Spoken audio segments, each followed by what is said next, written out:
Hello, boys and girls. Boy, have I missed seeing your smiling faces these last couple of weeks. I pray that you're doing well, and I pray that we get to soon be back together again. As we listen to the news and we learn about this coronavirus, we can get a little scared and a little nervous, and that's okay. God understands that. And there's nothing wrong with being a little scared and nervous about it. But it's very important in this time that we don't just remain scared and nervous, but that we continue to learn about God and who He is and what He is like. Because the more we get to know God and the more we learn who He is, the more likely we are to trust in Him, and the easier it becomes to trust in Him. So that's why our study this year has been very timely. We've been learning the different attributes of God, or the ABCs of God. Recall back toward the beginning, and we learned that God is incomprehensible, meaning He is so great and so mighty and so powerful and so wonderful that He is more than we can fully understand. And then we learned that our great and mighty powerful God, He wants to have His name to be known, and we all know His name, right? His name is Yahweh.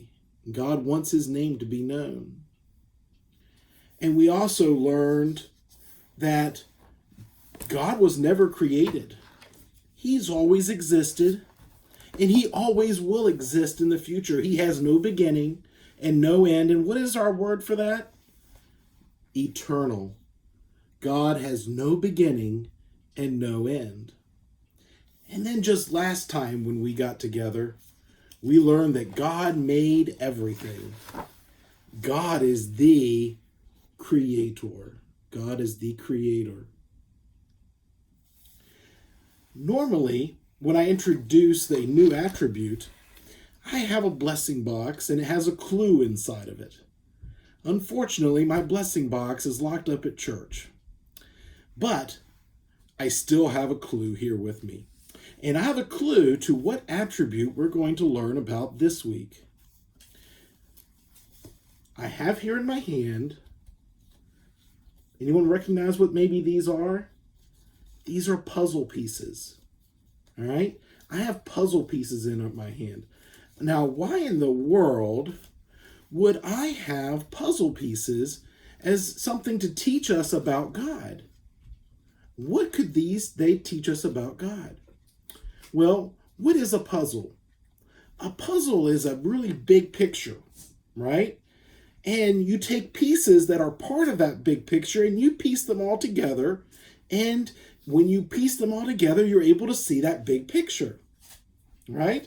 So here we have 3 pieces of the puzzle. Can anyone, if we piece these together, are we going to be able to see maybe what the big picture is? It may be a little difficult to do that. But as we piece these puzzle pieces together, we'll get to see a big, beautiful picture. Now, maybe as we're locked in our houses, maybe you have some puzzles that you've been doing these last couple of weeks. That would be a fun thing to do. And you can piece those little puzzle pieces together in order to get a giant one. And so we're going to put these pieces here together real quick. And it's going to show us a big picture. And the only way you can really get to see that big picture is by getting these puzzle pieces together.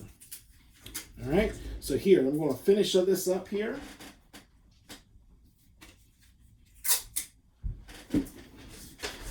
All right. So if we piece these puzzle pieces together, some of them are coming off here. We piece these puzzle pieces together, we get to see a much bigger picture. See, we have here, what do we have here? We have a mountain full of snow. We have a flower, beautiful flower. We have an animal, and we have the ocean and the sand and some rocks here. Now, what do all these things have in common? They all have in common that they are all things created by God. These are all things that God made. And God made these things, and he pieced all these things together just like a giant puzzle. You see, God's creation is just like a giant puzzle. He's pieced everything together so that it works well together. It works perfectly together. You know, you can see that all through the earth. Underneath our ground, we have on the earth are some strong foundations, some heavy, strong rocks. And those keep the earth, keeps its shape and doesn't let the earth get all wobbly or anything. God created streams and water flowing through streams. Why? To help feed the animals. God created rain and had rain come down from the sky to help feed the plants. God created dozens and dozens of plants and so that we would have vegetables and cereals to eat. God created trees and branches so that birds would have a place for them to build their nests. And the list could go on and on and on and on, and millions of things that God created. And he created them all, and they all work together to form a beautiful puzzle of the world. Now, how does God do that? In Psalm chapter 104 and verse 24, the Bible says this. O Lord. Now, let's stop there. O Lord. What is God saying here when we see the capital L-O-R-D? God is using his name. So we're saying, O Yahweh, how manifold are your works. Let's back up. This is a word that we don't use very often, and maybe many of us don't know what it means. That's okay. We can take and substitute the word manifold for many. So, O Lord, how many are your works? Your works are many. In what? What is this word here? In wisdom have you made them all. Psalm 104, verse 24. In wisdom have you made them all. And that tells us about this week's attribute, that God is wise. And what does that mean, that God is wise? It means that God causes everything to work out perfectly. The streams, the mountains, the oceans, the rocks in the ground, the animals. God causes all that to come together and work out perfectly. And that's only accomplished, that's only done because God is, what is our word? Wise. God is wise. But we don't have to just look at creation to see that God is wise. God is not only wise in how he made things, God is also wise in what he is doing every day in our lives. God is wise in how he is acting in our lives and how he has acted throughout history.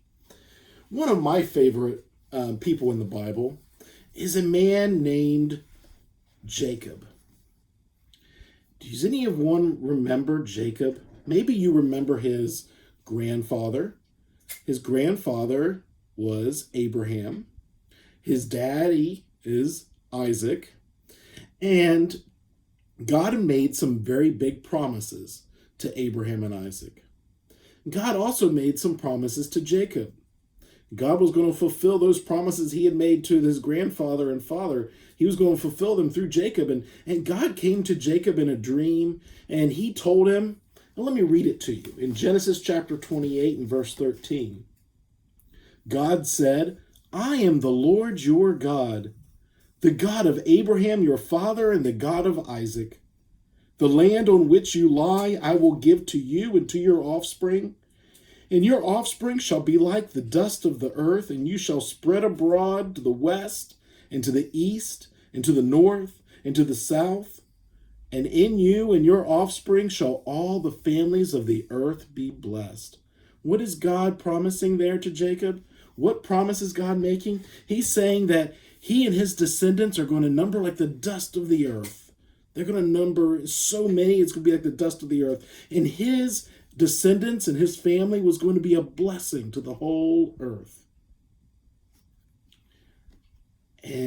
So that was a very big deal to Jacob. God was going to use him in a mighty way. Now, who are these people here behind Jacob? Those are his sons. Do you know how many sons he had? 12. 12 boys. Could you imagine growing up in a household that had 12 brothers? I bet that was really hectic and really crazy at times. But God had a special plan for these 12 brothers. God was going to do some great things through them. In fact, do you remember what name God changed Jacob's name to? He gave him a new name. He said his name should be Israel. And each of Jacob's sons, the 12 of them, became later the 12 tribes of Israel. But of the 12 the Jacob's boys, he had a favorite. And his favorite son was named Joseph. And for Joseph, he gave him, we know the story about the coat of many colors that Jacob gave him, showing his brothers that Joseph was the favorite. And how do you think that made the brothers feel? I bet it made them a little bit jealous. And they don't really like Joseph very much because Joseph used to tell on his brothers when they did wrong. And so they got a little mad with him at times. And what really made them upset is that Joseph had some dreams, that God came to him in some dreams. And God told Joseph that one day his brothers and his mother and father would bow down to him. And Joseph went and told his brothers about that. How do you think that made his brothers feel there? They got really, really angry. Matter of fact, they got so angry at Joseph that they wanted to kill him. But they decided not to kill him. Instead, you know what they decided to do? They decided to sell him into slavery. And they were going to send him far, far away. So instead of killing their brother, they sold him to some merchants who were traveling. And they were going to take Joseph more than 300 miles away to Egypt. So they were going to take him out of his land, the land that God had promised to Jacob in that dream. They were going to take him out of that land, and they were taking him more than 300 miles away to Egypt.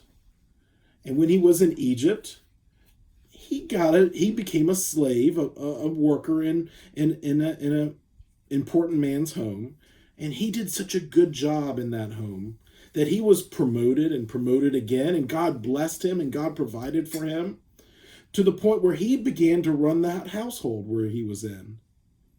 But one day, something horrible happened. He got thrown into jail for something that he didn't do. And so we have this promise. We have these things that God has said is going to happen. And this poor Joseph is now in jail. Does that look like Joseph is going to be a great blessing to all the nations? That his descendants are going to number like the dust of the earth? It doesn't look that way. Because he's now in jail more than 300 miles away from his land, from his family. But God wasn't done. That was just a piece of the puzzle. Because while he was in jail, God came to Joseph in some dreams, and he told Joseph some very important things. And he told Joseph about some dreams that Pharaoh was going to have. And no one could interpret the dreams that Pharaoh had, but Joseph could, because God told him what those dreams meant. So Joseph was able to go to Pharaoh and tell him about those dreams. And Pharaoh said, wow, this guy is a smart guy. I want him to work for me. So he got out of jail and he worked in Pharaoh's household. There's going to be 7 years of plenty, and then there's going to be 7 years of famine. Famine is a very bad time where there's no food around and people go hungry and starve. So, Joseph, you need to store up food, store up grain for those 7 years of plenty. so that you have them for the 7 years of famine. And so Joseph went to Pharaoh, and he told Pharaoh about what's going to happen, about the famine that's going to come. And they agreed they needed to store up grain. And Pharaoh said, Joseph, you should be the one in charge of that. And so Pharaoh made Joseph in charge of the grain and the preparations for the famine. And Joseph became the second most important person in Egypt. Why? Because God had a plan for him. But once again, he's 300 miles away from his family and from the land that God had promised to him. Well, sure enough, just as God said, after there was the 7 years of plenty, and then there's the 7 years of famine. And the famine was just not in Egypt, was not only in Egypt, it was all for the whole world at the time. And including where his brothers were living, out back over in the land of Canaan, in the promised land. And they were starving. They didn't have any food. And they heard, hey, where there's food? I hear there's food in Egypt. And Jacob sent his boys down to go to Egypt and say, hey, can we buy some of the grain from you? And that's exactly what they did. Joseph's brothers went down to Egypt to be able to buy some grain and to be able to feed the family. Now, when they got to Egypt, what do you think they saw? They saw that they had food. And they got to come in and they got to see the man that was in charge of keeping the food. And who was that man? It was their brother. But they didn't recognize him at first.